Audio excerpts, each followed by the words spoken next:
के सामने अमीर कवि ने एक बगीचा बनाया हुआ था। एक दिन कवि किसी काम से दूसरे जंगल गई हुई थी कि वहाँ एक चिड़िया आ जाती है। छोटी चिड़िया अमीर कवि के घर के सामने वाले पेड़ पर आकर बैठ जाती है। मेरे लिए ये जगह ठीक है, पेड़ भी मजबूत है, घोंसला आसानी से बन जाएगा और यहाँ मुझे एक पड़ोसी भी मिल जाएगा मेरे दुख सुख बांटने के लिए। चिड़िया अपना सामान रखती है और घोंसला बनाने का काम शुरू करती है। रानो चिड़िया उड़ती हुई जा रही थी कि उसे एक तोता बैठा हुआ दिखाई देता है। रानो चिड़िया तोते के पास जाती है। तोते भैया, मैं इस जंगल में नई आई हूँ, मुझे रहने के लिए घोंसला बनाना है, क्या आप मेरी मदद करेंगे? हाँ, क्यों नहीं, बताएं, मैं आपकी क्या मदद करूं?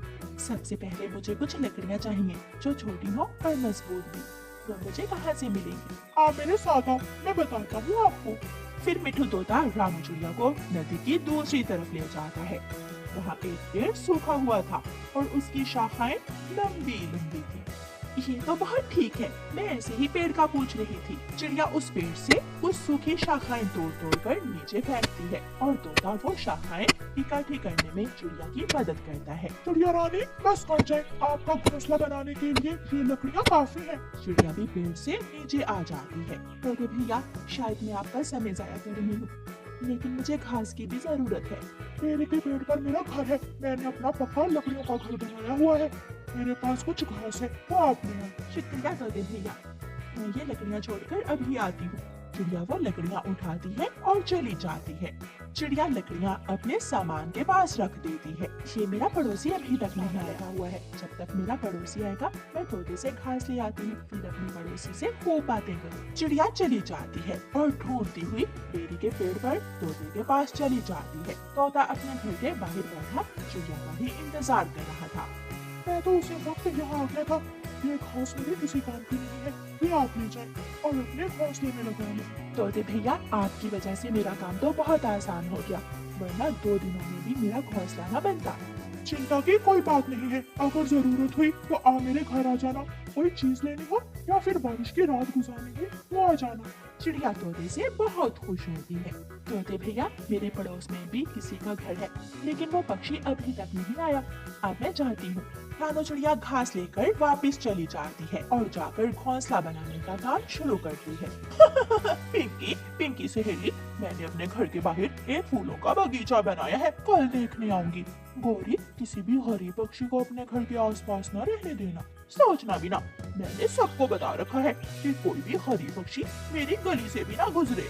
गौरी कवि अपने घर वापस चली जाती है। गौरी चिड़िया के घोंसले को देखे बिना अपने घर में चली जाती है। चिड़िया गौरी कवि को घर में जाते हुए देख लेती है। लगता है मेरी पड़ोसन कवि है, मैं अभी अपनी पड़ोसन से मिलकर आती हूँ। चिड़िया अपने घोंसले से निकलती है और कवि के दरवाजे पर जाकर दस्तक देती है। एक तो ये पक्षी 1 मिनट आराम भी नहीं करने देते, अभी थकी हुई आई हूँ और अभी टिक टिक शुरू कर दी। कवि बुड़बुड़ाती हुई जाकर दरवाजा खोलती है और रानो चिड़िया को घूर घूर कर देखने लगती है। मैं चिड़िया, मैं अंधी नहीं हूँ, मैंने कौन सा कहा कि तुम तोता हो? बताओ किससे मिलना है? आप है मेरी पड़ोसन, मैं सुबह से ही आपकी राह देख रही हूँ। मैं समझी नहीं, कौन पड़ोसन? मेरा तो कोई पड़ोसी नहीं है। ये सुनकर लालचती है। मैंने आज ही सामने वाले पेड़ पर अपना नया घोंसला बनाया है।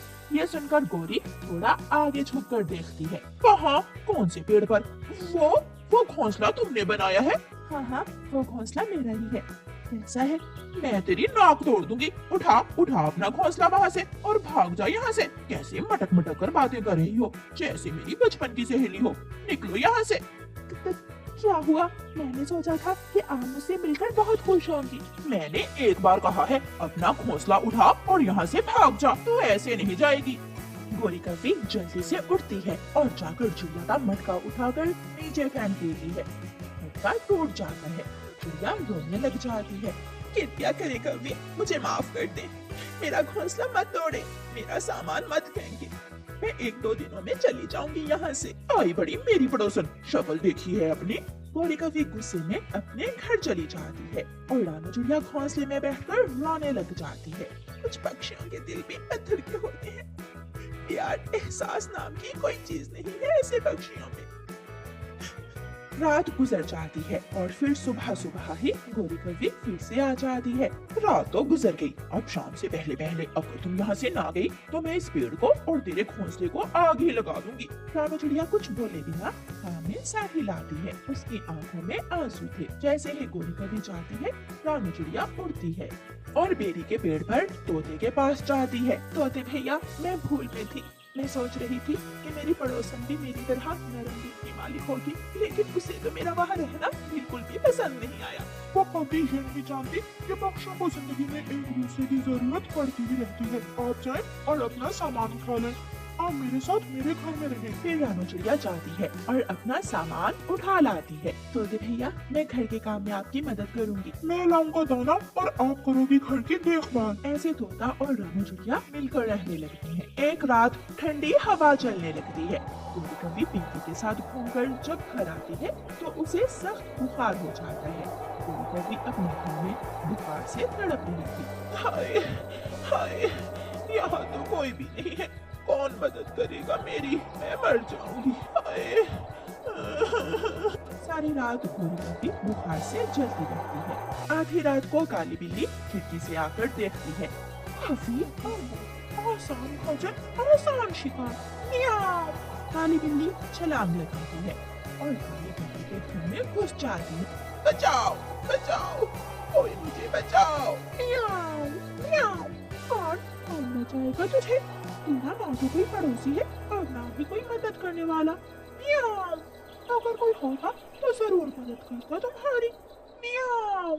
ऐसे कहते हुए काली बिल्ली गोरी की गर्दन मरोड़कर उसे मार देती है। गोरी कौवी को ये नहीं मालूम था कि दोस्तों का साथ हर मुश्किल को आसान कर देता है। दूसरी सुबह जब तोता और चिड़िया गोरी कौवी के घर के सामने से गुजरते हैं तो गोरी कौवी के पंख और सर उसके घर के पास गिरा पड़ा था, जो बता रहा था कि गोरी कौवी को बिल्ली ने खा लिया है। चिड़िया बहन, ये होता है अंजाम इन जैसी बुरी कवियों का। कोई मदद करने वाला नहीं था इसका। और फिर चिड़िया और तोता वहाँ से चले जाते हैं। जंगल में रात का समय था। मम्मा चिड़िया अपने बच्चों के साथ अपने घर में बहुत सुकून से बैठी हुई थी। मम्मा, मुझे रात के समय यूँ आपके साथ लेटकर बातें करना बहुत अच्छा लगता है। मम्मा, जब आप छोटी थी तब आप भी अपनी मम्मा के साथ ऐसे ही लेटा करती थी। मुझे अच्छे से याद है, मैं तो अपनी माँ के बिना खाना भी नहीं खाया। मेरी माँ मुझसे बहुत प्यार करती थी और फिर एक रात जब तेज बारिश में मेरी माँ मुझे छोड़कर चली गई, मैं बहुत रोई बहुत रोई। मम्मा, आपकी आंखों में आंसू हैं। जब भी हम कोई पुरानी बात करते हैं आप रोने लग जाती हैं। बस बेटी, गुजरा समय याद आ जाता है। को मेरे बच्चे, मेरे बाद अपनी बहन का ख्याल रखना, कोई दुख न देना मेरी बेटी को। मम्मा, ये आप कैसी बातें कर रही हैं?